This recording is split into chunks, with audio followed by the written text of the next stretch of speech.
속에서 하나님 나라가 다가올 시대에 속했고 오직 그 시대에 가서야 비로소 완전히 실현될 것입니다. 그러니까 하나님 나라는 그때 계속 설명드린 것처럼 미래에 올 것이죠. 그때 완성이 될 겁니다. 그러니까 우리가 미래에 들어가게 될 거예요. 분명하게. 그거 계속해서 저번에 말씀드렸던 부분이죠. 그런데 만일 여기서 논의를 그친다면 구속은 오로지 하나님의 약속으로만 남게 될 것이고, 그래서 이것은 미래의 일이 될 것이기 때문에, 그래서 미래의 어려움이 닥칠 때 보호하는 것밖에는 아무것도 아닌 그런 일이 벌어집니다. 그러니까 우리가 예를 들어서 설명 그때 드린 것처럼 미래에 이제 이렇게 죽음을, 영과 육이 분리가 되면 그때 이렇게 낙원에 갔다가 천국으로 가게 될 것인데, 그러면 우리가 그렇게 죽는 그 순간 이후부터가 지금 하나님 나라에 들어간다고 하면 그때부터가 중요한 것이잖아요. 그럼 그 전에 이 땅에 살 때는 그러면 뭐 아무런 의미가 없는 그냥 그때만 그 죽음 이후의 삶들만을 바라보면서 살아야 된다는 얘기냐? 그건 아니라는 거죠. 제가 말씀드린 건 성경에서도 그렇게 말하지 않습니다. 그러니까 현재에 그러니까 이걸 바꿔 말하면 하나님 나라에 들어가는 것, 즉 천국에 들어가는 것이 미래의 일이라고 한다면 현재에서는 의미가 없는 건가? 아무 유익이 없는 건가? 그 이야기예요. 그 이야기인데 그것이 아니라고 하는 것입니다. 하나님 나라는 기본적으로 하나님의 다스림이죠. 다스림입니다. 다스림인데 그것은 하나님의 통치고 하나님의 활동이죠. 그게 바로 하나님 나라입니다. 그러니까 하나님께서 다스리세요. 다스리시는 거 어떻게 나타나느냐? 여러 가지 영역에서 나타나는데, 그러니까 하나님께서 다스리신다고 한다면 말씀을 주실 것이고, 그래서 말씀을 받을 사람이 있어야 되겠죠. 그러면 그 사람이 말씀에 순종을 해요. 그래서 어떤 결과가 나타난다고요. 이런 식으로. 그래서 그 결과는 하나님께서 일하신 것과 똑같은 그런 결과를 나타내요. 영광인 것이죠. 그것이 하나님 살아계심을 드러내는 것.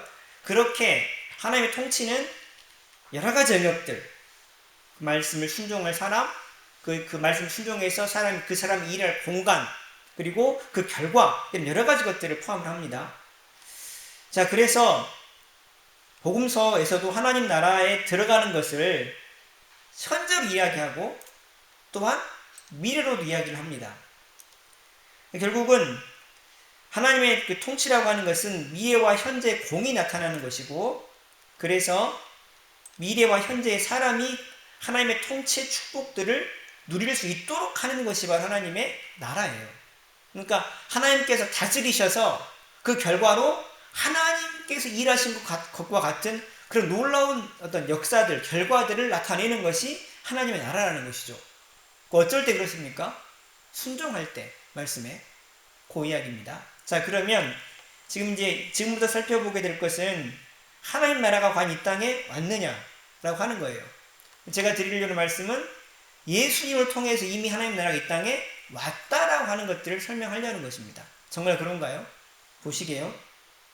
자, 중풍병자에게 행하신 죄사함 선언과 치료를 통해서 그것을 알 수 있는데, 마가복음 2장에 보시면 지붕을 뚫고 예수 앞에 달아 내려온 중풍병자를 보시고, 오늘 방금 읽은 내용입니다. 예수께서 뭐라 그러시냐면 그의 병을 고치시기 전에 그에게 선언하신 말씀이 있어요.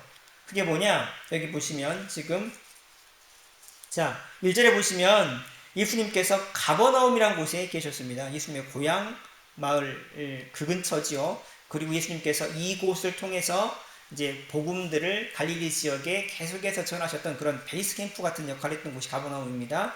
그런데 2절에 보시면 어떤 일이 벌어지고 있냐면 예수님께서 그들에게 하나님 나라 그 도를 말씀하고 계세요. 2절 말씀이죠. 그리고 사람들이 굉장히 많이 거기서 그 말씀 듣고 있었는데 한 중풍병자를 4사람에게 메워가지고 예수에게로 옵니다. 그런데 사람이 빽빽하니까 예수님께 가까이 갈 수가 있으니까 못 갑니까? 못 간다고요. 그러자 무리들이 어떻게 했냐면 지붕을 뜯어서 구멍을 내고 중풍병자가 누운 상을 예수님께 달아내려요. 그러자 예수님께서 그들의 믿음을 보시고 뭐라고 말씀하시냐면, 중풍병자에게 뭐라고 말씀하시냐면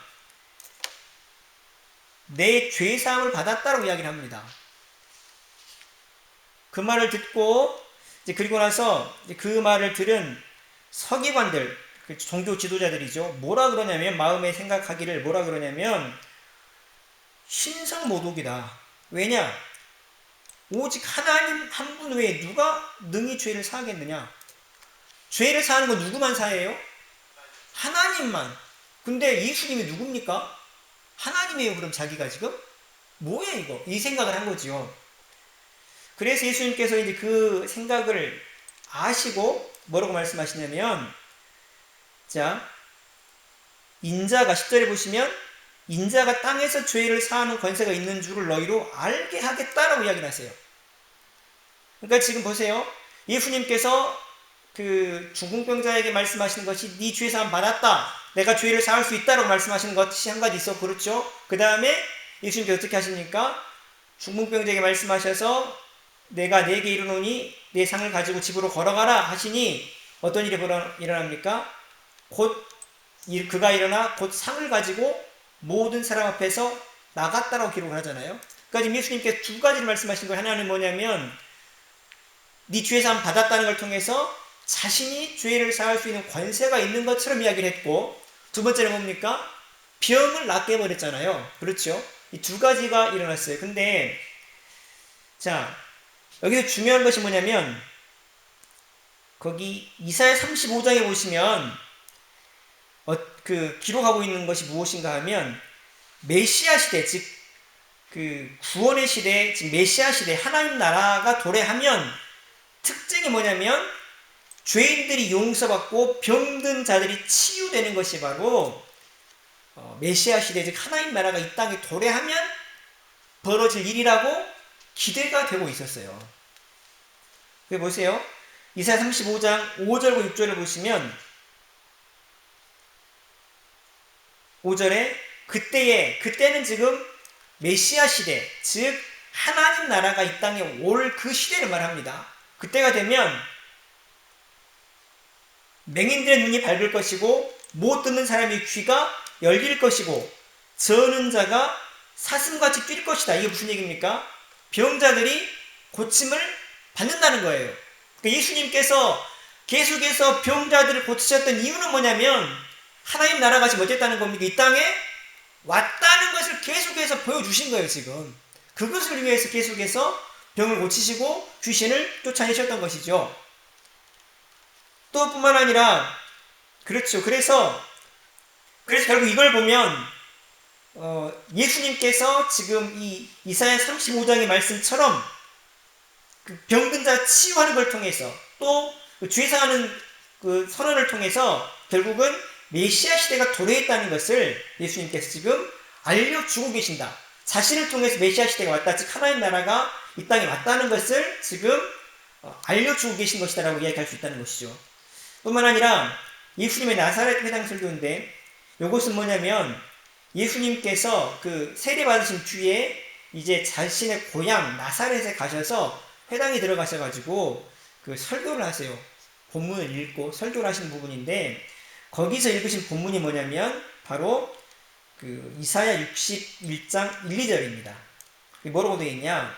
1절에 보시면 주 여호와 영이 내게 내리셨으니 이는 여호와께서 내게 기름을 부으사 가난한 자에게 아름다운 소식을 전하게 하려 하심이라 라고 기록을 하죠. 그 다음에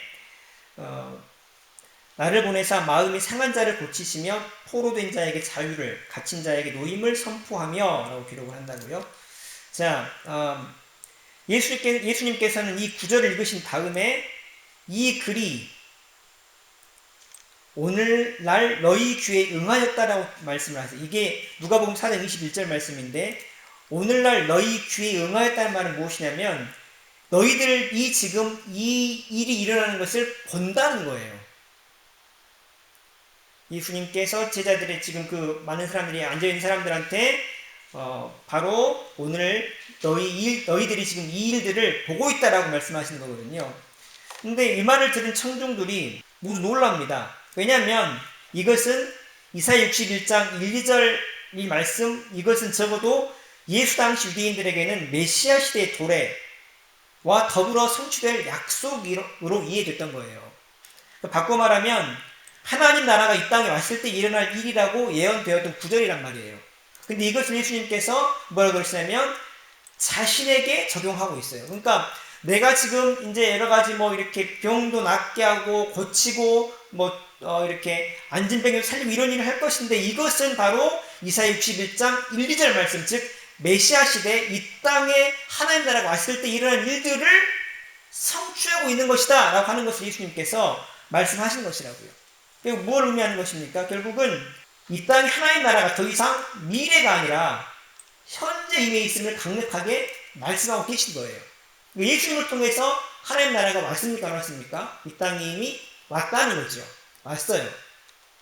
세 번째로 혼인잔치 비유인데 마가복음 2장에서 예수님께서는 자신의 사역을 결혼잔치에 비유하신 내용이 등장을 합니다. 19절 20절 읽어보시면 예수께서 19절인데 그들에게 이르시되 혼인집 손님들이 신랑과 함께 있을 때 금식할 수 있느냐?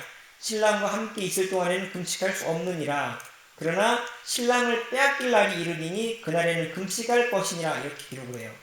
그러니까 지금 뭐 보면 이 말씀을 읽어보면 잔치가 벌어지는 집에 손님들이 신랑과 함께 있는 것을 볼 때 이것은 지금 결혼식 잔치가 벌어지고 있는 것을 알 수가 있고, 그렇죠? 이처럼 예수께서는 자신이 사역, 그 병든 자를 낫게 하고 죽은 자를 살리는 이런 사역들을 현재 상황을 결혼 잔치가 벌어지고 있는 상황으로 간주하시는 것 같아요. 그러니까 사람을 살리고 병든 자를 낫게 하는 것이 뭐냐면 지금 결혼식의 잔치와 같다라고 지금 이야기를 하신다고요. 그런데 그러면 이 결혼식 잔치 의미가 있느냐라고 물을 때 메시아 시대에 이 땅에 온 하나님 나라에 기대되던 하나님과 그의 구원받은 백성의 어떤 삶이 무엇이냐면 그것을 결혼 잔치를 염두에 두고 말씀하고 계세요. 그게 뭐냐면 이사야 62장입니다.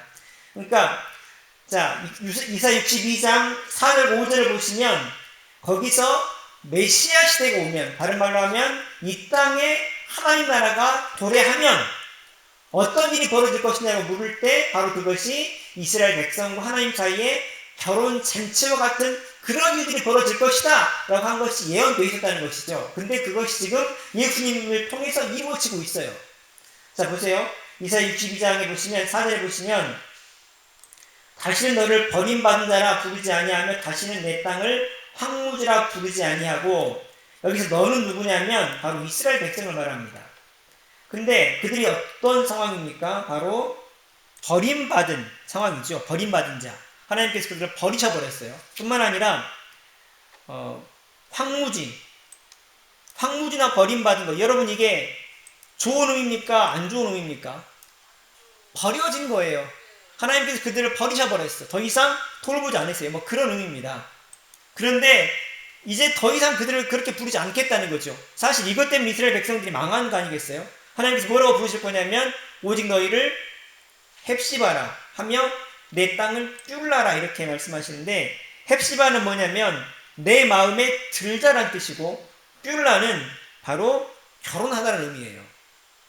그러니까 원래 이스라엘 백성들은 하나님 말씀을 안 들어서 말씀 불순종해가지고 저주받은 백성, 그래서 좀 포로로 잡혀가고 그리고 버림받고 황무지처럼 그렇게 버려져 있는 백성처럼 생각이 됐던 사람들입니다. 그런데 언제가 되면 이 사람들 하나님께서 헵시바, 즉 내가 너를 좋아한다, 사랑한다 이렇게 말씀하시고 내가 너랑 결혼한다 이렇게 말씀하시냐면 바로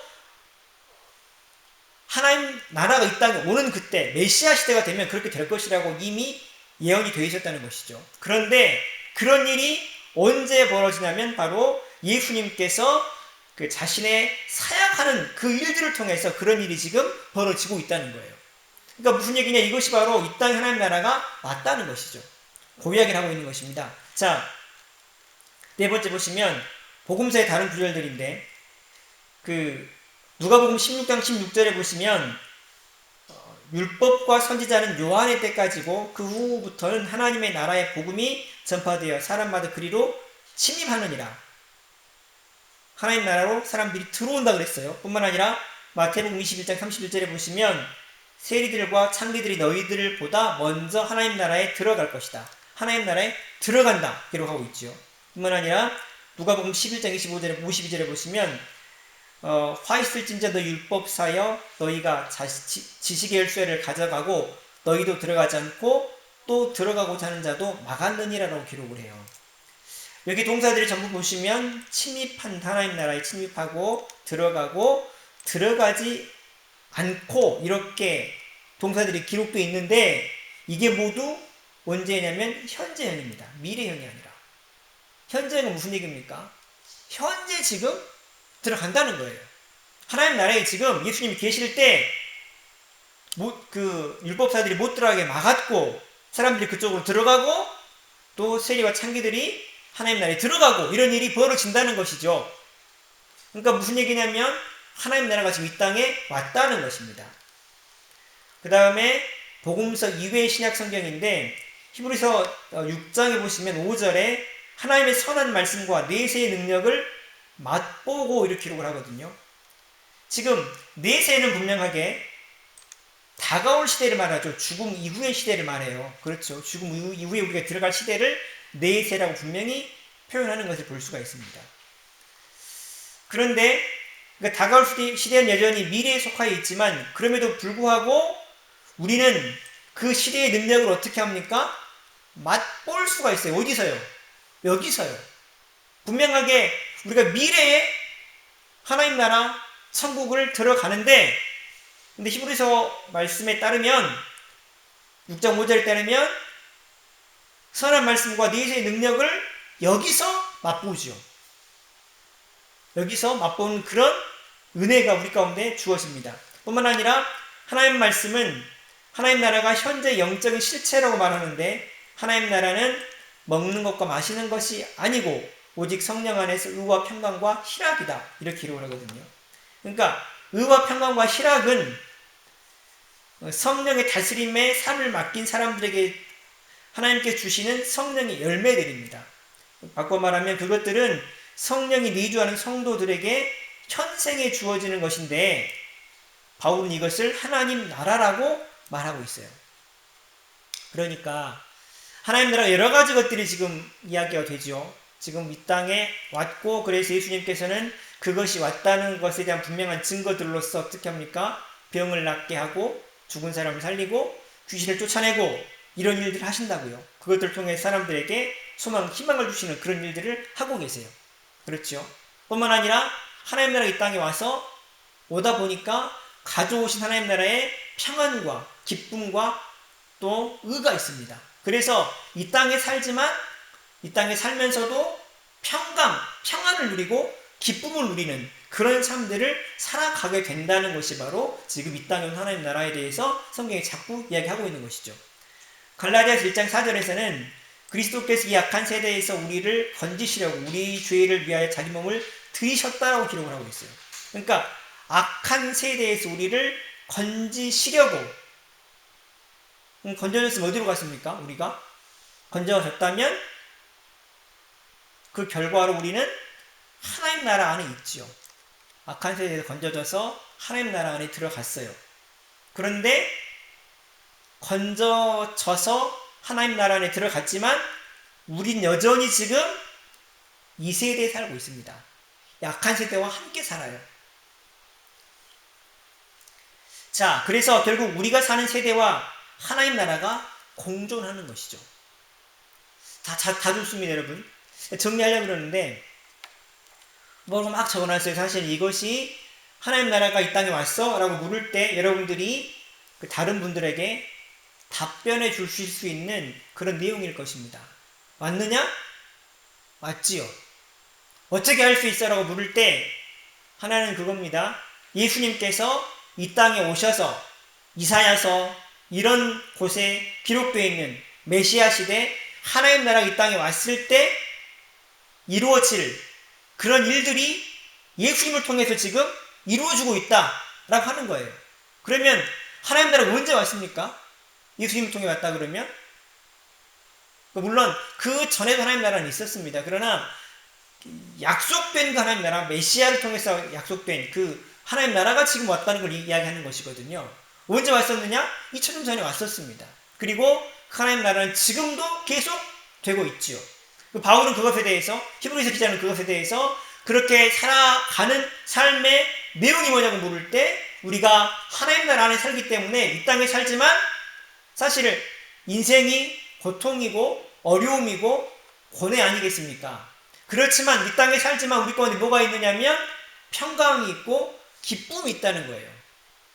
그리고 우리가 이 땅에 살아가지만 하나님 안에서 어떤 의로운 삶들을 사는 자들로 구별되는 삶을 살아가게 된다고 분명히 말하는 것들을 듣게 됩니다. 세상은 눈에 보이는 가장 힘있는 그 물질, 돈, 이걸 중심으로 때로는 그때 계속 말씀드리는 것처럼 부모 자식 간에도 의존도 해버리고 또 아들이 아버지와 어머니와 자식을, 자기 동생을 처참하게 그 100억인가 그 돈을 갖기 위해서 죽이는 그런 일들이 벌어집니다.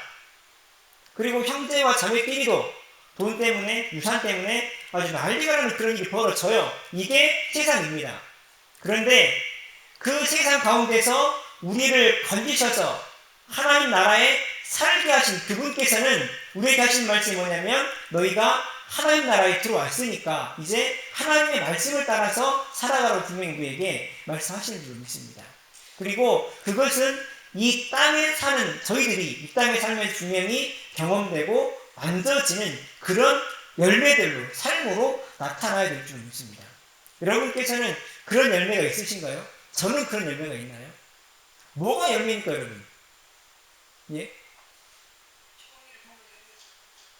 예? 도대체 우리가 예수를 믿는다는 것, 우리가 하나님 나라에 살고 있다는 것은 열매가 도대체 무엇입니까? 분명히 살고 있다는데 좀 더 나가서 말씀드리겠지만 분명하게 우리가 그분들과 다른 가치관 그리고 다른 삶의 방식들을 가지고 살아가야 될 줄 믿습니다. 물론 쉽지 않습니다. 보니까 쉽지가 않더라고요. 이게 그걸 중심으로 움직여줄 수밖에 없고 그렇게 갈 수밖에 없는 상황이 되는데 그러나 거기서 분명하게 아닌 것은 아니라고 이야기할 수 있는 그런 자들이 예수 믿는 자들입니다.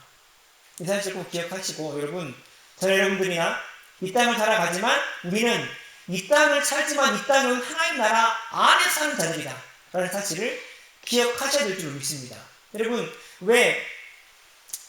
그리고 꼭 그런 사실을 기억하면서 그런 삶들을 통해서 우리의 정체성들을 확인하고 그런 어떤 삶의 분명한 열매들을 가지고 하나님 앞에서 늘 어떤 그런 기쁨과 감사의 삶들 열매들을 맺혀가는 삶들을 살아갈 수 있는 그런 저 여러분 될 수 있기를 간절히 소원합니다.